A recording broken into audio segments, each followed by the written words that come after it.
भानु, तुम कैसे हो? मैं बहुत ही अच्छा हूँ। काफ़ी दिनों के बाद मैं तुमसे मिल रहा हूँ। हाँ, हम बचपन में आखिरी बार तुम्हारे घर पर मिले थे। हाँ, तुमने सही कहा। भानु, क्या तुम मुझे अपने बारे में नहीं बताओगी कि तुमने कैसे इतने दिनों का समय बिताया? अरे क्यों नहीं। मनुष्य के शिक्षा के बारे में तुम क्या कहना चाहोगे? मनुष्य जीवन में सबसे पहले गुरु माता होती है। इसके बाद बचपन में पिता और गुरुजन बहुत सी शिक्षा देते हैं। इसके बाद नंबर आता है स्कूल, कॉलेज और विश्वविद्यालय का। भानु, चलो कहीं बैठ कर के बातें करते हैं। इस तरह मुझे रास्ते में बात करना अच्छा नहीं लग रहा है। हाँ अमित, क्यों नहीं। यहाँ वैसे भी रास्ते में बात करना अच्छा नहीं, हम लंबे समय तक बात नहीं कर पाएंगे। बेहतर है कि हम कहीं बैठ कर के बात कर लें। भानु, तुम मुझे अपने बारे में बताओ, तुमने अपनी शिक्षा कहाँ से पूर्ण की है? मैं बहुत ही सौभाग्यशाली हूँ। मुझे सोपान के हर चरण पर अच्छे गुरु मिले। सन 1938 में हाई स्कूल पास कर मैंने क्वींस कॉलेज में प्रवेश लिया। इंटरमीडिएट जीव विज्ञान वर्ग में 15-16 छात्रों को ही प्रवेश मिलता था। कॉलेज में भी मुझे अच्छे गुरु मिले। प्रधानाचार्य थे महान शिक्षाविद डॉक्टर बी संजीवा राव। उप प्राचार्य थे प्रोफेसर अली अमीर। दोनों गुरुजनों को मैं आज भी श्रद्धापूर्वक याद करता हूँ। 70 से अधिक वर्ष हो गए, पर मुझे आज भी डॉक्टर संजीवा राव के भाषण याद हैं। बड़ी बात थी कि वे सप्ताह में एक कक्षा लेते थे और विषय विशेष नहीं बल्कि सभी विषयों में से जिसकी भी चर्चा हो उसी पर भाषण देते थे। उनके भाषणों से मैंने विश्व रचना की बात सीखी, अर्थशास्त्र की झलक देखी, खेल कूद तथा महत्व समझा, मनोविज्ञान के पहलू देखे और अनुशासन की महत्ता जानी।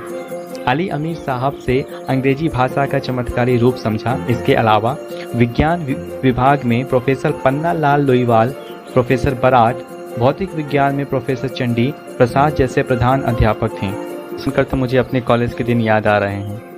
मैं इसके भी आगे तुम्हें बता रहा हूँ। इनमें से विशेष रूप से बापू चंडी प्रसाद की चर्चा में करना चाहूँगा। उस समय सन 38 में वे अवकाश ग्रहण करने वाले ही थे।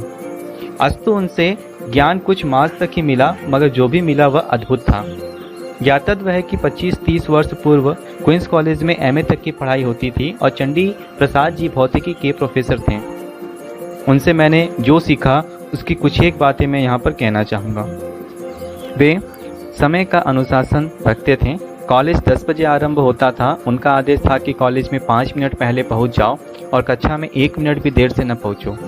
इस आदेश का मुझ पर आज तक प्रभाव है। देश प्रेम के बारे में बहुत सी कथाएं हैं। सन 1938 में जिस दिन विश्व युद्ध आरंभ हुआ, वे कक्षा में आए और बोले, आज विश्व युद्ध आरंभ हो गया है। कुछ ही वर्षों में भारत आज़ाद हो जाएगा। आज़ाद भारत की भाषा होगी हिंदी। इसलिए आज से मैं तुम लोगों को भौतिक विज्ञान हिंदी में ही पढ़ाऊंगा। 35 वर्षों तक अंग्रेजी में पढ़ाने के बाद हिंदी में पढ़ाने की बात का यह एक एकमात्र उदाहरण है।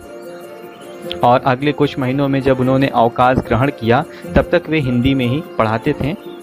महान वैज्ञानिक जगदीश चंद्र बोस के वे अनन्य सहयोगी थे और बेतार के तार के अन्वेषकों में उनका भी नाम शामिल होना चाहिए। ऋषितुल्य अध्यापक, श्रद्धायुक्त वंदन। इस क्वींस कॉलेज ने मेरे जीवन के निर्माण में बहुत से योगदान किए हैं। इसलिए अपने इस विद्यालय को आज भी मैं पूर्ण श्रद्धा के साथ याद करता हूँ, नमन करता हूँ और आभार व्यक्त करता हूँ। आज जो विद्यार्थी इस विद्यालय में शिक्षा ग्रहण कर रहे हैं, उन्हें विद्यालय के यशस्वी इतिहास से प्रेरणा लेनी चाहिए और अपने पूर्व यशभागी हुए विद्यार्थियों के चरण चिन्ह पर चलना चाहिए। मेरे समस्त विद्यार्थियों को हार्दिक शुभकामनाएं और गुरुजनों को मेरा प्रणाम है। सच में भानु, तुम बहुत ही सौभाग्यशाली हो जो तुम्हें इस विद्यालय से पढ़ने का मौका मिला। आपने देखा, ये थे भानु शंकर मेहता, क्वींस कॉलेज के पूर्व छात्र, जिन्होंने 1938 से 1940 तक इसमें पढ़ाई की है और आज़ादी के पूर्व ही ये इसमें पढ़ा करते थे एक छात्र के रूप में। इन्होंने बताया है कि इनके समय में क्वींस कॉलेज का माहौल कैसा हुआ करता था और उस समय के टीचर किस तरीके से बच्चों से व्यवहार किया करते थे। धन्यवाद इस वीडियो को देखने के लिए और मैं उम्मीद करता हूँ इसके आगे आने वाले आप और भी वीडियो को देखेंगे। और अगर आपको यह वीडियो अच्छा लगा हो तो प्लीज़ चैनल को सब्सक्राइब करें और बेल आइकन को जरूर दबाएं। धन्यवाद। Press the bell icon on the YouTube app and never miss another update.